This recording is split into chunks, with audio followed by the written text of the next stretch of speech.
অনেক টোটকা করেছেন, অনেক উপায় করেছেন, তবুও বারবার ব্যর্থ।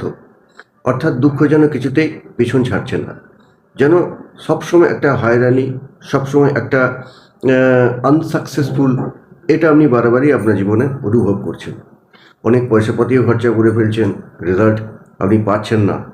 তবে আজকের উপায়টি ঠিক আপনার জন্য। ভিডিওটি স্কিপ না করে পুরোপুরি দেখে থাকুন এবং বলা উপায়টি অবশ্যই একবার হলে প্রয়োগ করুন, কারণ এটা করতে আপনার কোনো পয়সা খরচা হয় না।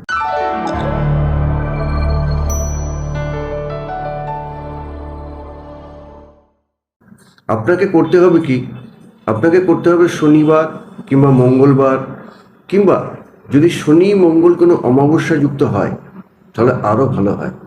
তো শনি মঙ্গল অমাবস্যা যদি না পান, আপাতত শনিবার করবেন।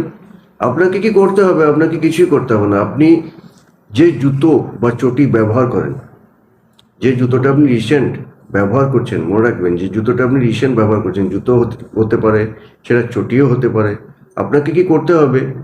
ওই শনি বা মঙ্গল বা অমাবস্যাযুক্ত শনি মঙ্গল এই সময়ে রাত্রি 8টা থেকে 11টার ভিতরে আপনাকে জুতো পরে যেতে হবে চৌরাস্তার মোড়ে।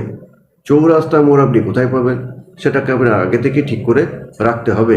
সেই চৌরাস্তার মোড়ে গিয়ে কিচ্ছু করার দরকার নেই, জাস্ট আপনি জুতোটাকে খুলে দিয়ে আসুন এবং হাত জোর করে আপনি একটা প্রার্থনা করুন। আজ সমস্ত দুঃখ যন্ত্রণা আমি এই চৌরাস্তায় দিয়ে গেলাম, যে সমস্ত বিপদ বাধা আছে তারা আমার পিছু ছাড়ো এবং আমাকে এখান থেকে মুক্তি দেয়া হোক।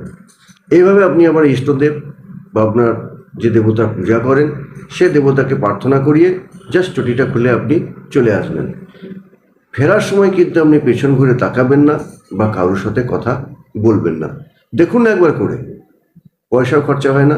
তবে হ্যাঁ, এটা ঠিক কথাই, একবার টোটকা করে যে আপনি ভালো রেজাল্ট পেয়ে যাবেন এমন কিন্তু নয়। এটিকে আপনাকে হয়তো দ্বিতীয়বার তৃতীয়বার করতে হয়। তাহলে আপনি বলবেন আমি কি করেই যাব? না, 3বার টোটকা করার পরে আর করার দরকার নেই। অবশ্যই যদি ভক্তি শ্রদ্ধা ভাব থাকে তবেই কিন্তু আপনি এর রেজাল্ট পাবেন। আপনার মনে যদি প্রথমেই ডাউট থাকে যে এগুলো কিছু হয় না বা এটা কিছু নয়, এগুলো কোনো মন করা কিন্তু কথা নয়, এগুলো প্রাচীন মনীষীদের কথা এবং তারা বলে গেছেন, সেভাবে কিন্তু যুগে যুগে এগুলো চলে আসছে। তো দেখুন করে কি হয়, আর যদি কিছু ফল পান অবশ্যই কমেন্ট বক্সে জানাবেন। সবাই ভালো থাকুন, জয় মাতা।